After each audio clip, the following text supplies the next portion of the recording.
Hear the thunder over there, you feel them warping right nearby. You hear something just screaming out, that it's Seeker time again. They're just burning through this mold. Yeah, it's Seeker time again. And we know that in 4 months we'll be buying them again.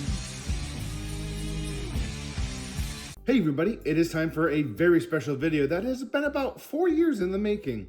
It's time for a very special Seeker time. It's time to cover the Generation 1 Seekers. That's good coffee.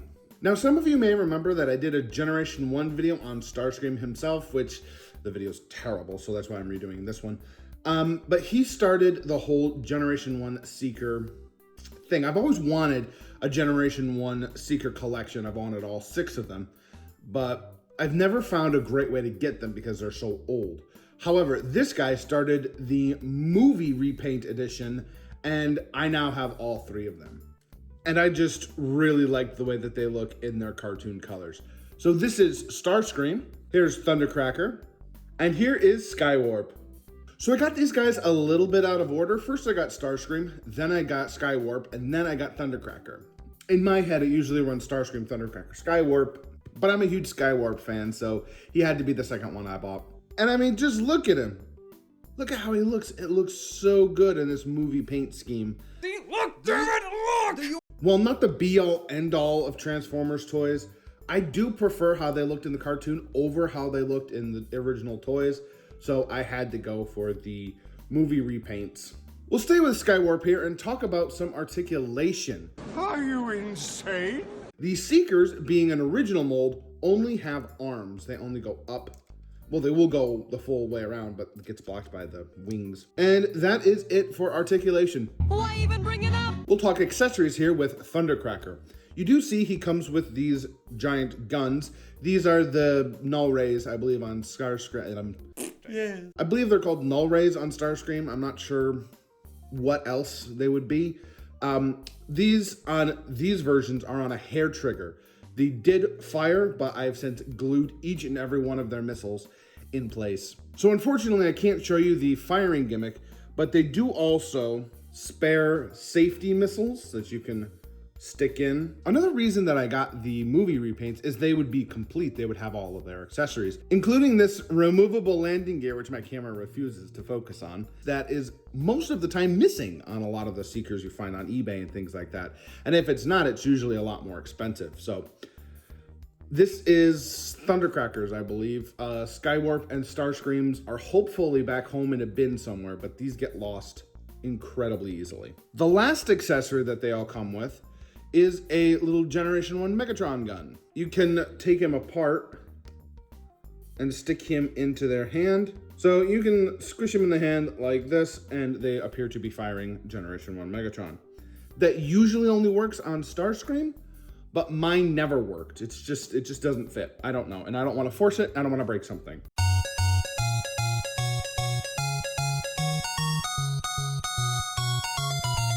For some size comparisons in robot mode, here we have Skywarp, and here we have Legacy Armada Starscream.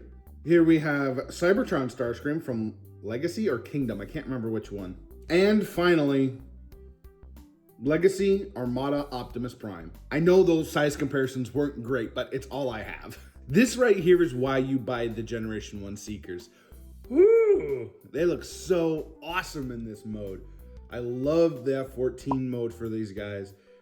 And if you didn't know that it was a Transformer, well, aside from the head, be kind of hard to tell that it actually transformed into a robot. There's no real kibble.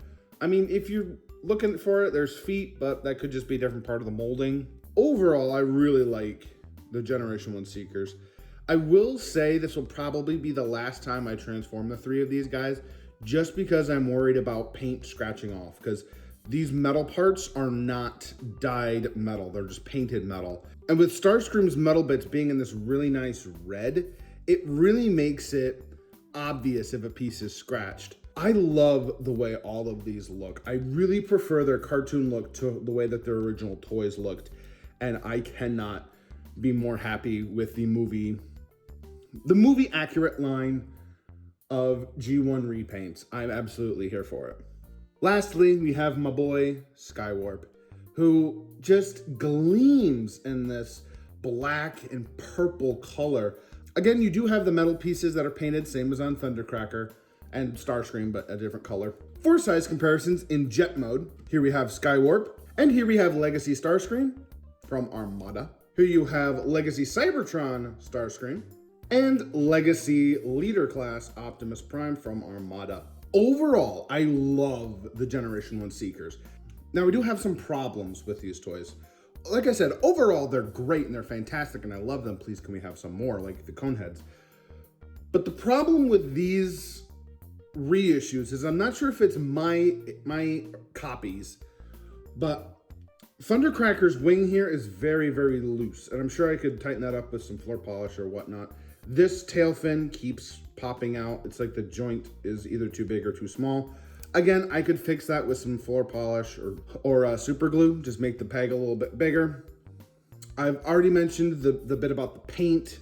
Not having the original Generation 1 Seekers to compare them to. Can you go wrong with this? I don't know. I, as a younger Generation 1 fan, love the fact that we're able to get these toys that look like they were in the cartoon, but in their Generation 1 toys. I have Perceptor, I have Hound, I have these guys, I have Kickback, I have a bunch of Generation 1s. I have Missing Link Optimus. So just all of the Generation 1 toys that I'm able to get. I have Missing Link Cliffjumper as well, but he's back home. Got him the same time as I got this guy, actually, in the same box.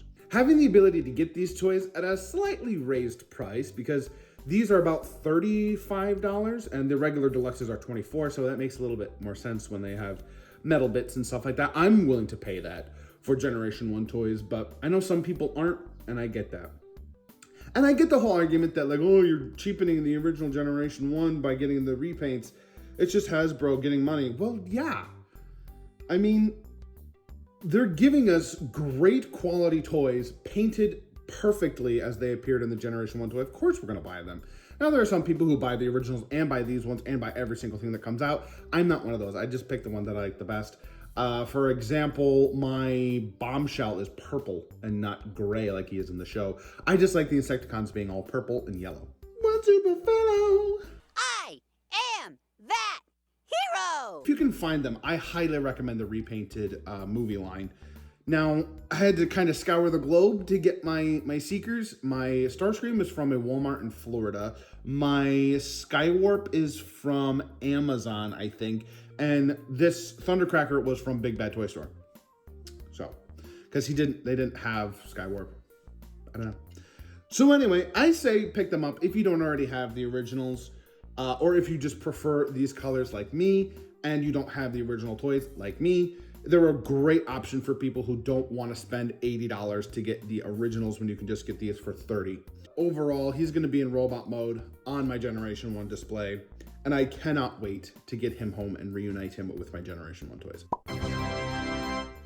So I think that's all there is to say. This has been Rocktimus Prime with Thundercracker, Starscream, and Skywarp from the original Generation 1 reissue movie line, saying hope you guys have a good day, good night, whenever you're watching this. Take care, everyone.